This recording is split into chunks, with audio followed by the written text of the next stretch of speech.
Okay.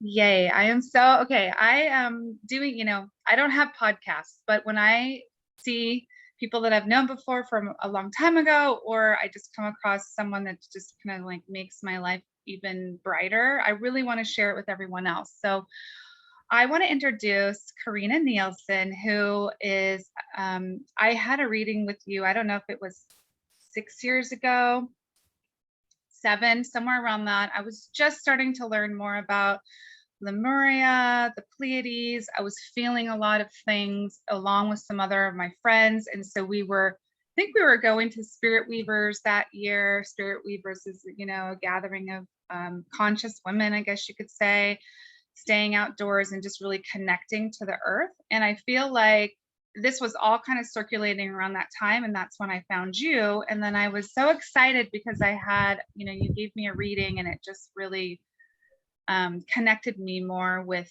all of this knowledge that I feel like I'm getting back up to speed with. So I just wanted to introduce you, if you don't mind just giving everyone, your background. Oh, well, thank you, Brynn. I really appreciate this opportunity. And it's so great to meet your audience and to weave with all the people out there. I'm well, I'll just put it out there. I'm a Lemurian goddess light. Yes, you are. Which not everybody would know what that means, but I've been working on that part of me probably for the last 25 years. Before that, I was someone completely different, living in Europe for a while. I know you did too, Brynn. And, came back to my home, Hawaii, ostensibly to take care of my parents, but as they were getting older, and brought my husband back with me from Switzerland. But the real reason I think that I came back at that time, which was in the mid 90s, was to meet my mentor, who is my mentor now, Kahu Fred Sterling, and Master Guide Kirill, who led me to discover this, the wisdom of Lemuria. And Lemuria, just so we put it right out there in front, when we look at, and I'll hold up one of the books. Okay, so I could also say, before I start holding up books and things like that, that I eventually became the international events manager for Kahu Fred Sterling and Master Kirill, and managed their book publishing company called Lightways. And I was an English teacher, UH grad, that ended up in Europe. And here I come back, and I had no idea I would end up being an editor and a publisher. That really wasn't part of what I thought I would be doing. And then it was all about healing, because I got a sore shoulder and I started to think, well, how come I can't get rid of this? I mean, I had been, like a lot of people from Hawaii, I was really involved in sports and marathons and triathlons, and continued doing some of that in Europe. But when I came back, I ended up with the group of wonderful people at the Honolulu Church of Light. And they were wonderful, but they were completely different from any of my other circle of friends. They were real spiritual people. And I started to expand that spiritual part of me and understand that that I was a returning Lemurian. And so Lemuria, and I'm going to show one of the books that we published for Kahu Fred, and that is Kirill Lemurian Legacy for the Great Shift. And Kirill is my, Kahu Fred Sterling is a medium for Master Guide Kirill. And the two of them have been my guides for a long time. But on this cover, you're going to see the Hawaiian Islands, right? And so we believe that the mountaintops of Hawaii, or the Hawaiian Islands, are the mountaintops of ancient Lemuria. So Lemuria was an ancient society that was in the Pacific Ocean about 40 to 50,000 years ago. And they were on a similar evolutionary journey to what we are on now, moving from a third dimensional yin-yang society into a fourth light, the next dimension, right? And then opening to a fifth dimension. So the Lemurians actually moved in that evolutionary journey, much like we're doing now. And so here we are. And one of the other books by Kahu is The Great Shift. So that's where we learn about how we connect to the Lemurians, and that, you know, for example, when people come here, everybody thinks, the aloha spirit, it feels so wonderful here. But really what they're feeling, I mean, this is my opinion, they're feeling the energy of Lemuria, which never left here. And though the waters rose to a certain point and the people all dispersed, it's time now to awaken that Lemurian energy again. So that's part of, that is my journey, is to help people understand their evolutionary journeys. Now, they might not all be Lemurians. You know, you might be, you know, different people might be, you know, from other, you know, they might be elven, you know, or they might be galactic energies, or they might be goddess lights like me, trying to understand what is this love of creation that we feel within us awakening. So there's all kinds of journeys, but I find that the Lemurian wisdom that I'm doing readings for, you mentioned, and just talking to people about it, that is helpful to so many people. So I've shifted into that. Now, part of that, I have to say, is signature cell healing. And I think you could see the book up behind me there. I'm trying to do my finger, but yeah. Is signature cell healing is a Lemurian healing modality that Kahu Fred channeled and developed, and I was promoting his events of that around the world. So we traveled many different places, and as he got older, he decided about 5 years ago to kind of hand that over to me, and we have our own signaturecellhealing.com website, and I was doing workshops before everything shut down. So I often do online workshops, but eventually I'll be getting back out there to do the workshops again. So signature cell healing is a Lemurian healing modality, and that comes in really handy right now in our great shift in consciousness, when our four bodies, physical, emotional, mental, and spiritual, are shifting. And if you try and understand it, you know, we were talking before you started the recording about different shifting in the physical body. If you try and understand it from a third dimensional kind of traditional way, it's different. We're becoming light bodied, and therefore the foods that you talk about play in, because it enhances our light body. It's energy. We're eating live foods, and that really enhances the light body that we're all coming into now. So I think that's kind of a long introduction to me, but you know, I could also say I currently live in Kailua on Oahu. We're both on the same island, but different ends of it, and love it here. Been here since I came back from Europe. Yeah.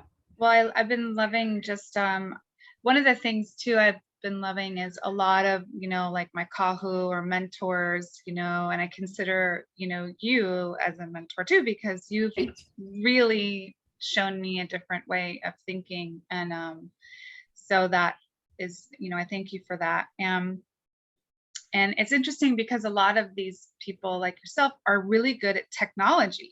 They're on YouTube, they're doing Instagram lives, their website is just, you know, up to date with events and things. So I loved reading all of your blogs and everything that you do. And it's amazing how, you know, I feel like technology, like the Hokulea is using, you know, technology and spirit are connecting right now.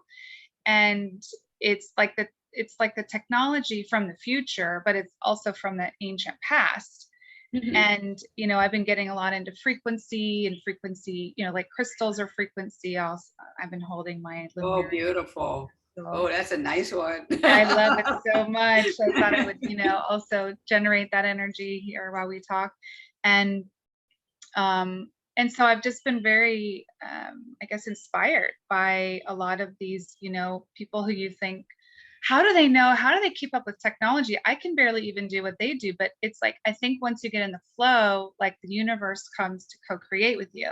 Right. And that kind of leads me into this next, which is the consciously creating, because that is something too. I think we're creating what we want to have in the world now, from jobs, relationships. I mean, I know I've been going through that both heavy this time. It's like a concentrated boom, boom, both.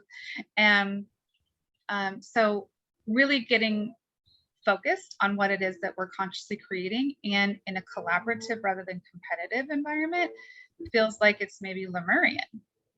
Oh, absolutely. Oh, absolutely. And that's great, because I didn't mention yet the way that the Lemurians governed, I use the word loosely, governed their society. They didn't have laws, and they didn't have legislatures or things like that. What they had was councils, and they had the 10 principles of consciously creating, which Master Guide Kirill and Kahu started kind of feeding those to those of us that were on staff in the late 90s into the early 2000s, and brought it all together as the 10 principles in the around 2001.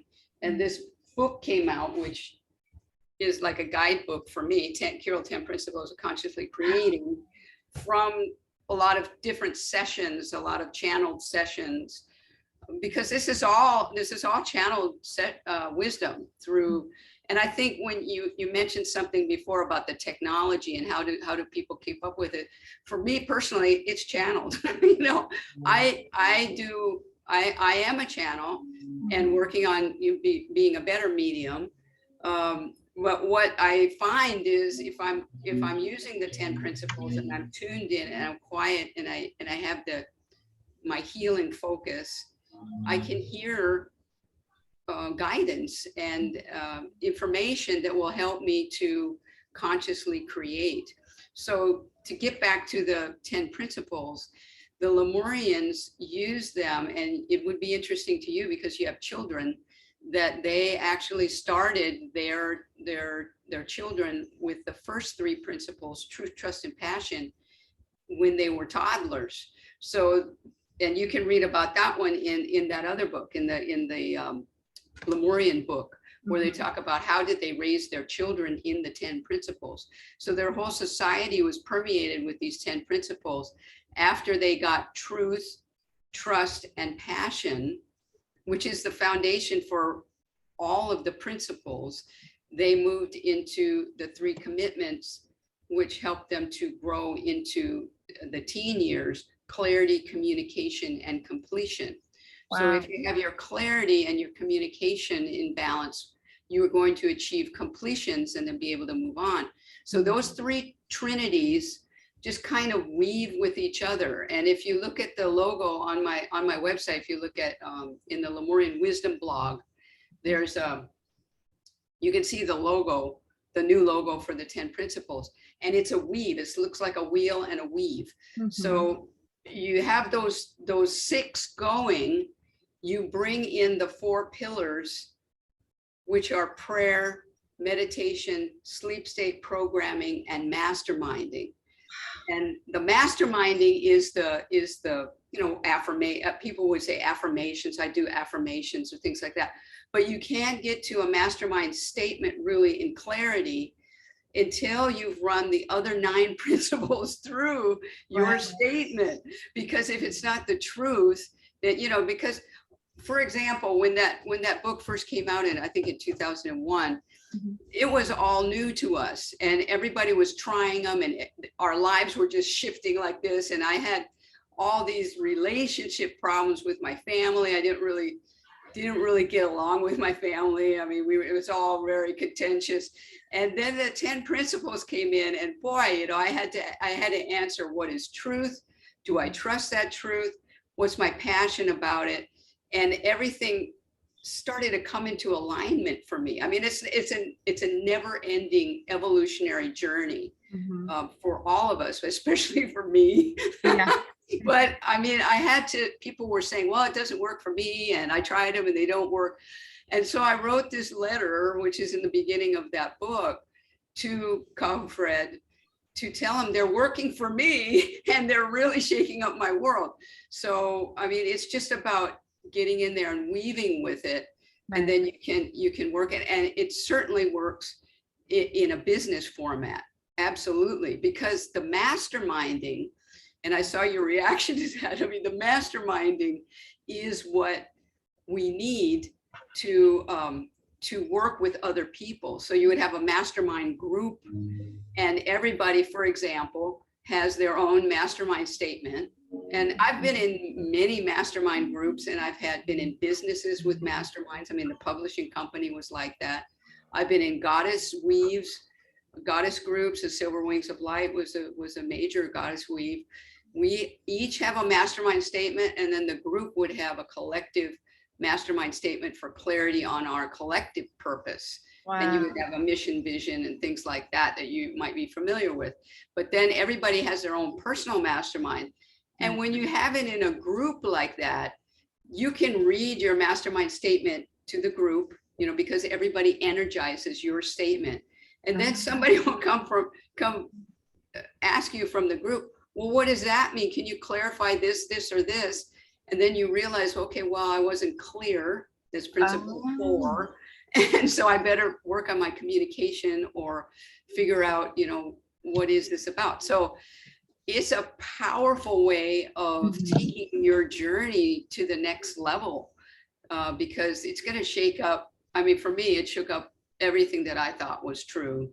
And I had to I'm constantly checking in with that, what is the truth? And I think that's a lot of people, we're all dealing with that right now, because there's so much that is different levels of truth, levels of untruth, intentional untruth, or, people trying to bring through the truth. So where does that resonate with us in our hearts? Because if you go into a right, wrong kind of a situation, like that's not true, or that's untrue, then you're back in the 3rd dimension, and the principles are meant to take us into the 4th dimension, to the new dimension, right? Out of the yin yang, where it's good and bad. So there is one truth, and that truth will be love, and love will resonate with your heart, and you'll feel it. You'll feel your level of truth, and that truth level may change over time as you evolve. It probably will. So you cannot say, okay, that wasn't true before, but it's all about an evolutionary process. So yeah, the 10 principles, they're powerful. They're powerful. And you're doing a mastermind group on that soon? Was that what you said? I have mastermind group going. I'm in a goddess weave mastermind group. I also, so that there's that aspect. So I always like to have at least one mastermind group that I'm working with, because that helps me. If I do it on my own, nobody's reflecting reflecting my truth back to me. Right. And I need that. Everybody needs that. It does. I don't live in a vacuum. I want to evolve, and other people, our relationships, I believe, are what help us to evolve. And finding, when you're in the 10 principles, and you're in a mastermind group, it's understood, or you should make it understood, that everybody is going to come from their heart in love. And if you're in love, then you're doing your best to be in truth, and not undercutting someone or undermining someone. We're all there to support each other, and to be in truth and in love. And that gives you a feeling of a kind of a secure feeling that, okay, even though I disagree with that person, they're in love, and that's their perspective. So what can I learn from that? So that a goddess group is very good, because a goddess weave, and it's all women except for one man, and he's real evolved.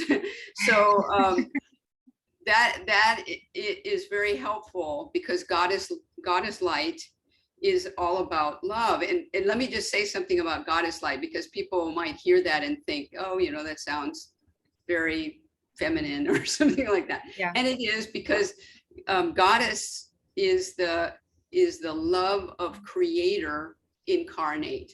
And we all have that, especially the women, because we have the double X chromosome.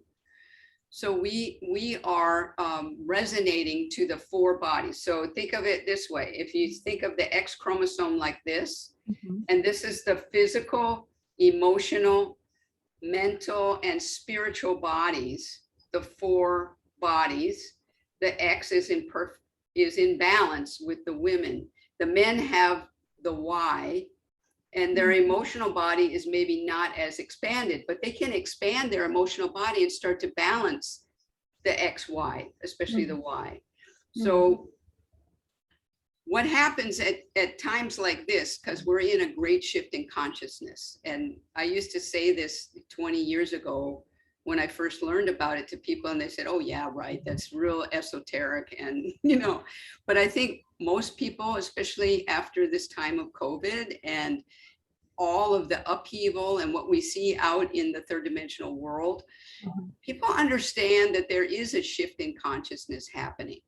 And this is what the Lemurians were trying to tell us about and get us ready for.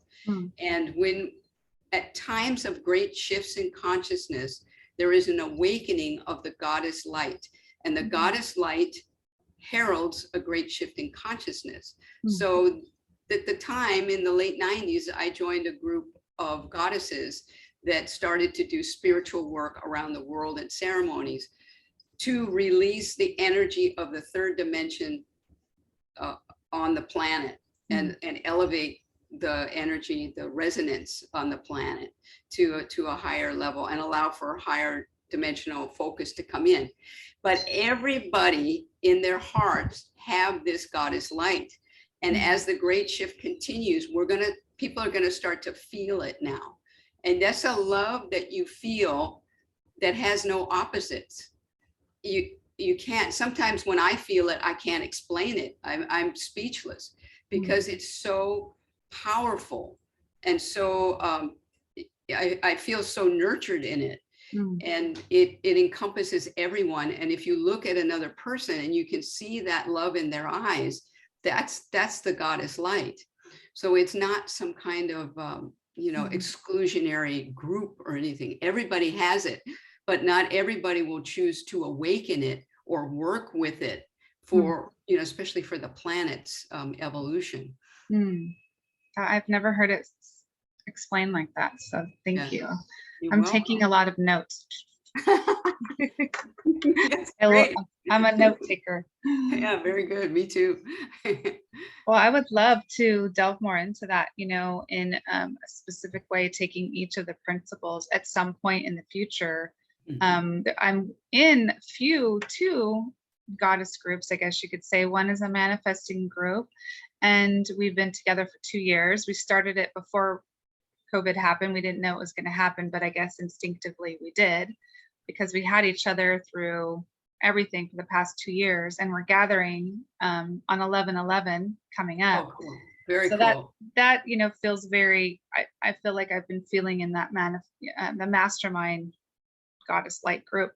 And then I've just joined one recently based on building a new kind of, I guess, sacred feminine, divine feminine economic, in terms of money. I know you mentioned that, because there's been a lot of blocks, I think, especially with feminine and money, and you're supposed to be raising the kids at home, or the husband's, and doesn't want you to work, whatever those old narratives were. Seems a lot of it's ancestral. And so I would love to hear what you have to say about, conscious money and how we can use these principles to build on abundance and not lack, that I think has been kind of stuck in a lot of our bones and organs and whatever. Well, a lot came up for me when you were talking, but it is a real 3rd dimensional kind of yin yang about not enough money, or enough money, not enough time, all of those things that we're taught are deficient for some reason, or we don't have access to it, or we're not worthy of it. That's a big one. We don't deserve it. those kind of things. And because you remember the reading that you did a few years ago, everybody comes in with the blueprint, right? And so that is something that that we work on in the signature cell healings, because the blueprint that you come in with we believe is found in the signature cell in the pineal gland in the center of your head. And that gets activated when you do the signature cell healings. And also we can actually look at it in a Lemurian astrology reading where you see the chart. And I put those two together. First, of course, I had the signature cell healing and I was healing people. And then I was kind of dabbling with astrology and getting readings from various astrologers, and finally found one that really resonated with me. And so I started studying at the Shamanic Astrology Mystery School, which was based in Tucson at that time. But I put the 2 and 2 together because my healing clients started having, these various issues like lack, or I'm not worthy of this, or this kind of thing. And then I was just thought, I wonder if they give me their birth date and time, I could look up their chart and see what does it look like. And then I realized, hey, this is the blueprint I'm looking at. I'm looking at their blueprint. And it became so sacred to me. I felt like, oh my God, I'm looking at the blueprint that's in their head. I mean, I could feel it when I did the healings, but there was something that I could actually show them. And so, and actually, I didn't show them for a while because I didn't do readings, but I just kind of used it to help them in the healings because it gave me insights. But a lot of that, my point in saying that also is that we come in with these issues, with these issues of abundance, or these issues of lack, or I'm going to experience being poor in this lifetime just so I can heal, evolve, and understand I don't have to be poor if I don't want to. That can be in somebody's blueprint. So all of these things, I think it's really important. It was important for me, and I like it for my clients, for them to start to identify what are the issues, what are the healing points that they kind of came in to work on in a lifetime. And it could go back many past lives that people have come in repeatedly with this same issue. And it now, because we're at this great shift in consciousness, these things kind of come up really strongly for people, because many of us are not coming back here. I'm not coming back here after the great shift, right? So we want to get our stuff healed. And so it becomes really contentious sometimes. And we'll bring up people, like in the groups, you might have people come up that are really reflecting those issues for you. So if you have especially a goddess group, which I say, if it's women, it's a goddess group. And we are very good at reflecting for each other what we need to see. And for me in the beginning, that was really hard. That was so hard. I so wanted to point the finger at the other people, but you cannot do that and have any kind of evolutionary growth. At some point, we've all got to say, okay, what is the point here? What is the message for me in this argument, or in this, whatever I see in the other person? Because especially if you're in a mastermind, the reflection becomes really strong.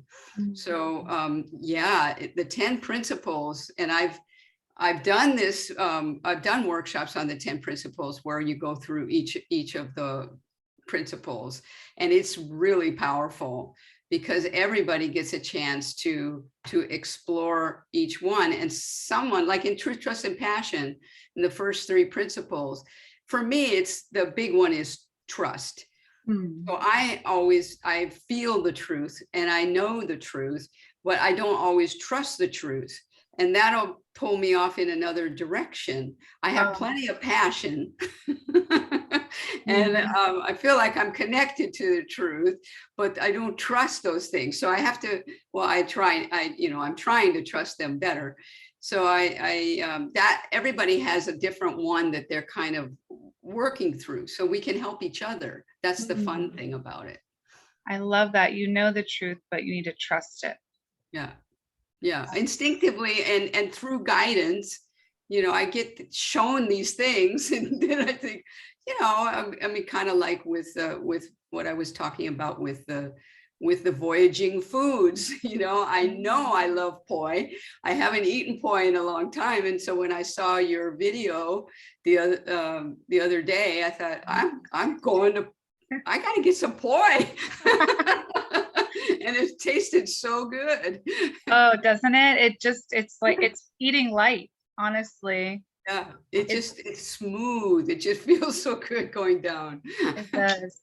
I had a reading once on Maui, and I'm always working on connecting with my ancestors, and that's always my kind of like yearning and journey, because I didn't know them. I didn't know my one of my grandmothers, but I feel her so much. And so I was, always just thinking like, oh, I'd love to just know if I'm on the right path, or what does she think about that, or just something. And the channeler said, I don't know why I want to say this, and it sounds so weird. It was like hard for her even to say this, and I was like, what, just say it. And she goes, they're just telling me to eat me. They're saying eat me. And she goes, I don't even know what that means. And I was like, I do. I know what that means. I have to eat taro. I get it. Oh, wow. Yeah. Wow.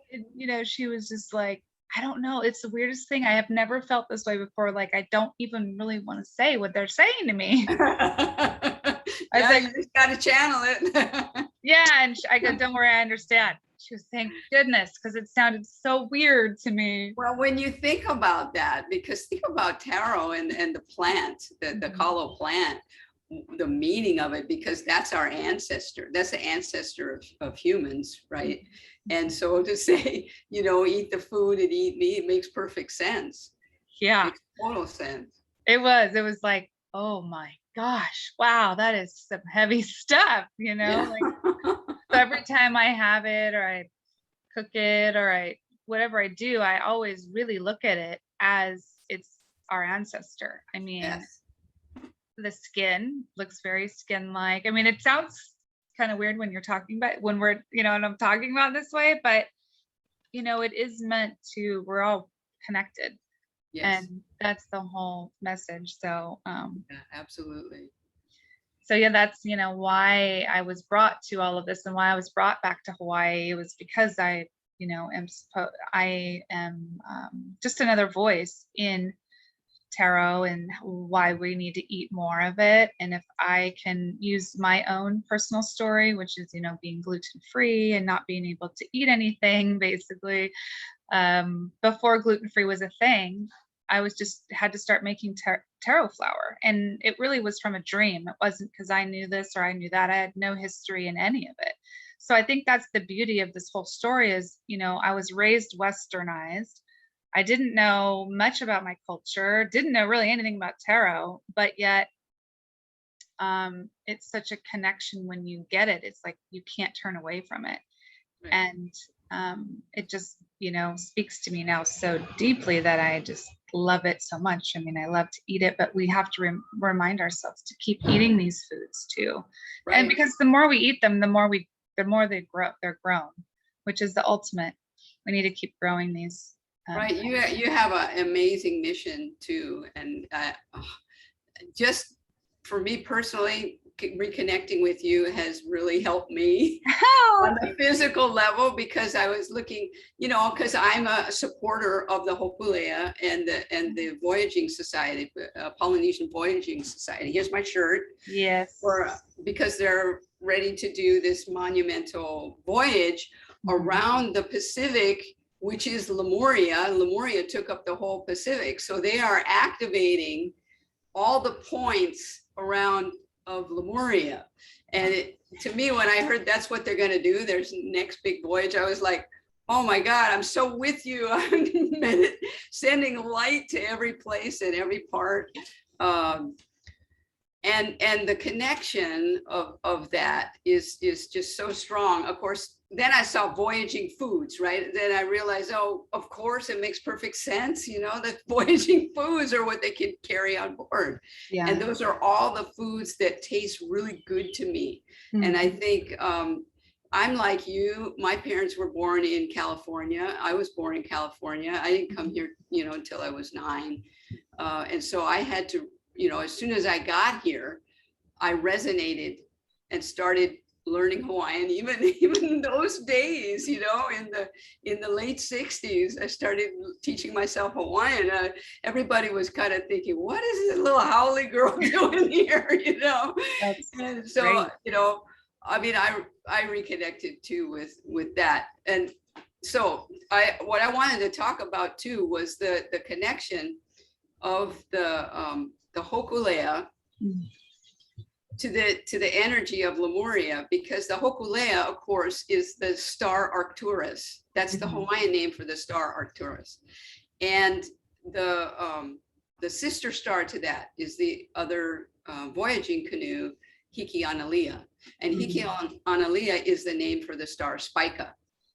And Spica, I freaked out when I went to because through the Lemurian astrology that I developed from the Shamanic Astrology Mystery School, it's very important to get outside and look at the stars. So that's what I always tell anybody, whatever kind of reading they're having, is go out and look at the stars, connect with the energies. You're going to be so surprised what you discover. And when I went once to one time I was at the Bishop Museum to the planetarium, and they were showing what are the stars that the navigators are looking for in order to go to Tahiti and to come back on the voyaging canoes, the va'a, right? The canoes, we'll call them canoes. But what they look for when they come back, and this is the way I understand it, I hope I'm getting this right, is they see Hokulea and Hikianalia parallel at the horizon, and they know that they're going the right way. Wow. So that's Arcturus, and the other one is Spica, and Spica is known as kind of the substitute for Venus. It's a goddess star because it's the hand of the Virgin Priestess, Virgo. And that is what I consider Mother Earth, is Virgo. And so imagine the connections, all of the connections of that, way back into Lemuria. And also we're talking a little bit, or we wanted to talk a little bit about the Makali'i, which are the Pleiades, and the Lemurians and the Hawaiians connect very deeply into the star system. So not to go too far out there, but in meditation, I can recommend everybody just connect up into go past the atmosphere in your meditation. If you're a meditator, you know what I'm talking about. Get out of your body and go up above your body, above the atmosphere, and have a look and see what's going on up there, because it's a busy place.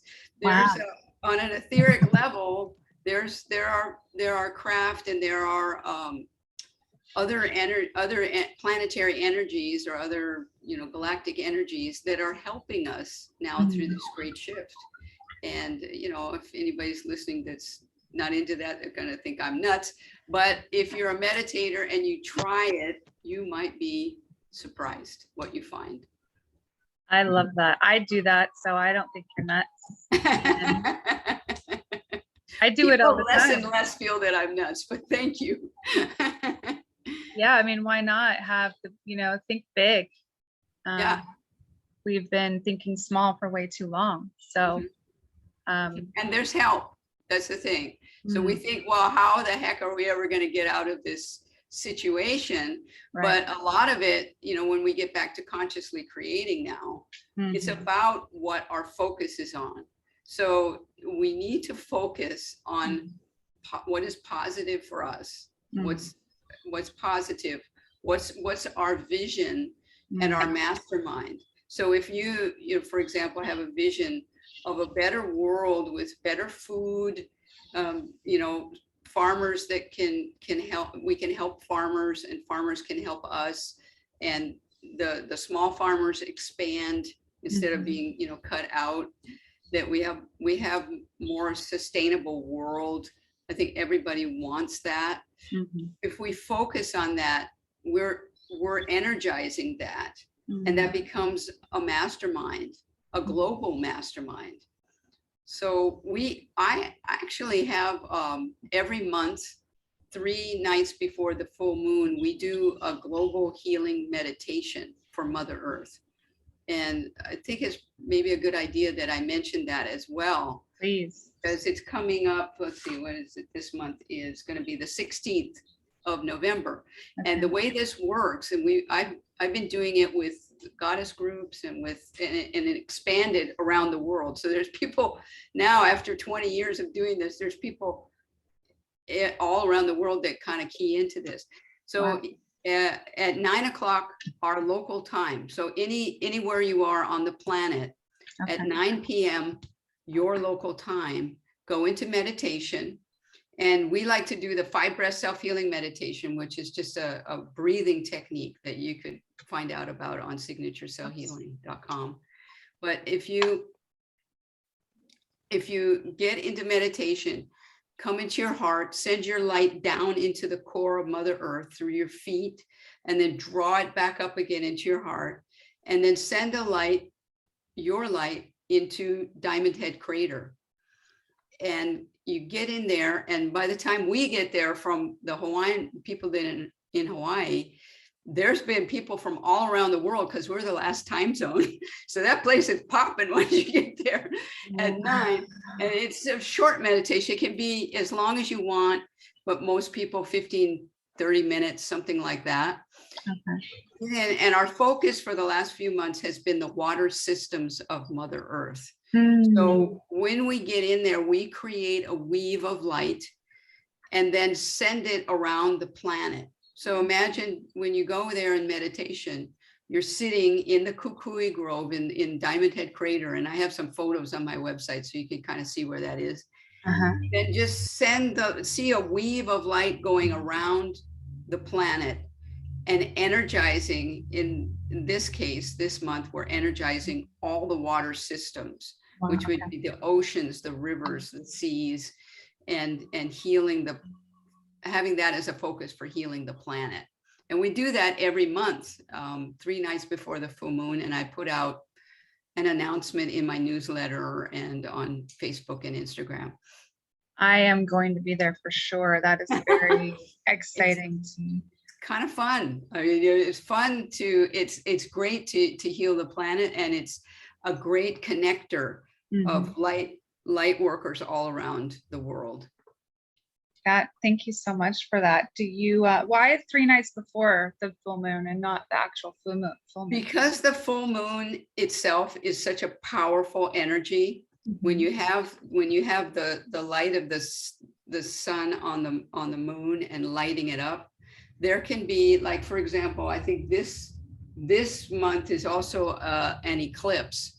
There's a almost total lunar eclipse that we can see here in Hawaii on the I think it's the 9th. Let me just get it right.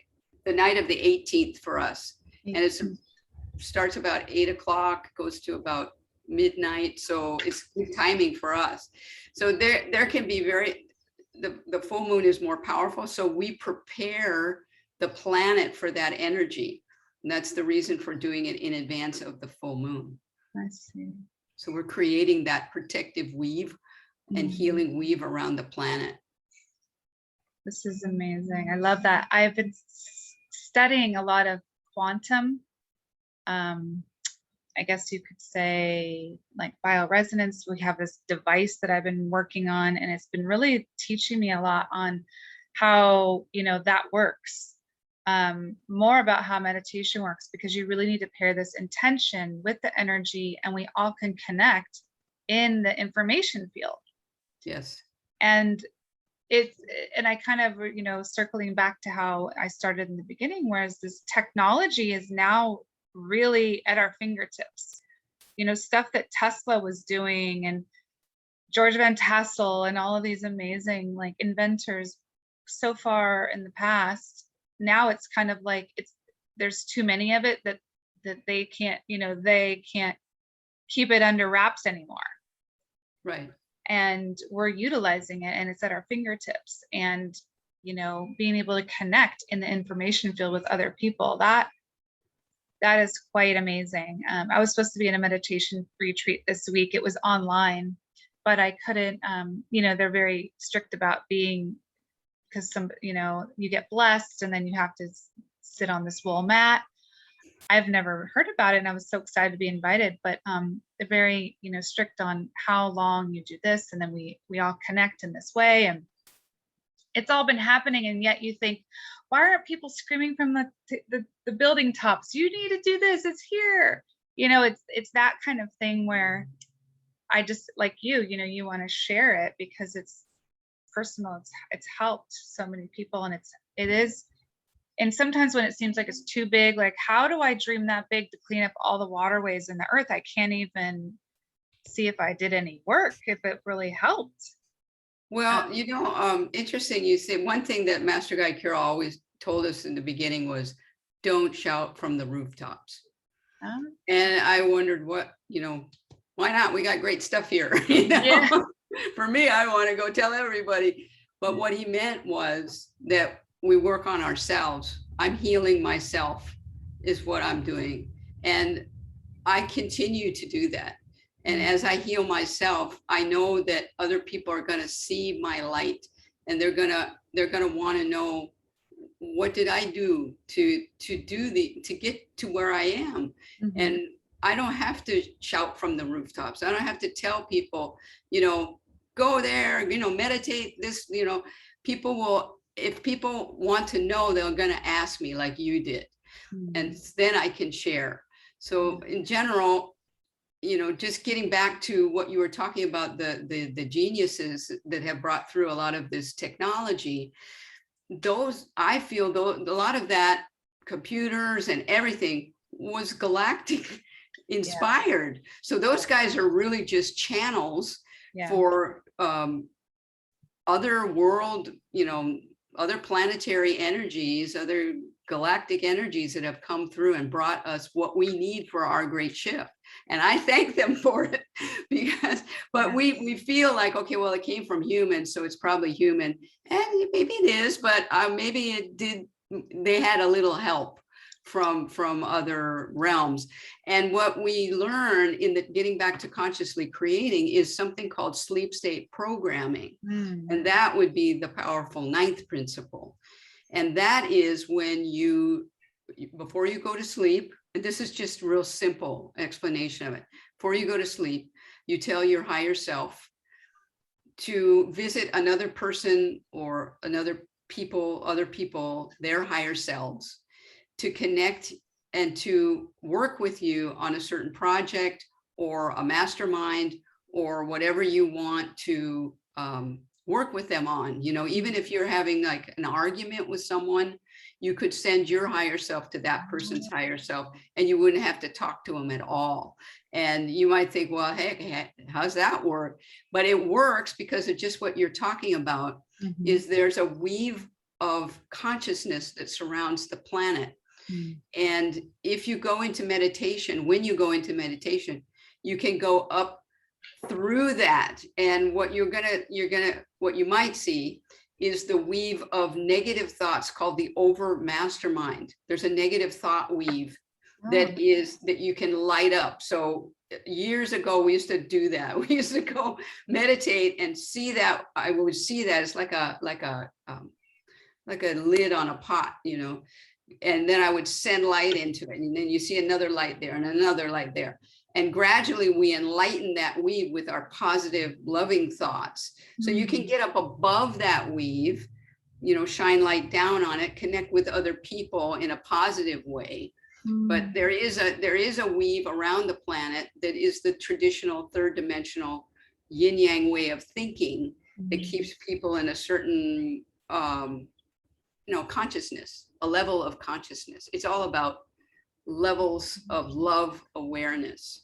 So if your level of love And there's no good or bad here, because there's all kinds of souls on the planet. There are young souls, there are medium-aged souls, there are old souls, and we're all trying to evolve our soul. That's why we're here. We're healing and evolving our soul. And so, you know, that knowing that helped me not get angry at people, because you think they're just trying to evolve. They're just trying these things, and they might be a younger soul. So how can I enlighten, and how can I send them light? And part of it is doing that sleep state programming, where you connect your higher self to their higher self. I really like that idea. That's really helpful. Yeah. Thank you so much. I feel like we could do this all the time. I mean, well, just so you know, on the Signature Cell Healing website, there are lots of MP3s, downloadable MP3s that people can purchase in the store that are about different aspects of the 10 principles. There's all the original recordings that created the book. There's the book, ebook, print book, you know, different sessions we had about the 10 principles that might be really helpful to people. Okay, I will. Thank you so much. I want to let people remember my website at KarinnaNielsen.com, where you can read more about Lemuria, and I have regular channelings there, you know, as well as readings. Thank you. I'll put that on the final when we upload this. And, you know, thank you so much. I hope we can talk more. I want to be there for the full moon meditations every month. So maybe I can remind everybody to go there. And thank you for, you know, years ago coming into my life and re-entering again now at this really opportune, auspicious time. So likewise. Thank you so much. And I'm going to stop recording and okay, thank you, Brynn. Say goodbye to everybody. Bye-bye. See you soon. Aloha. Aloha.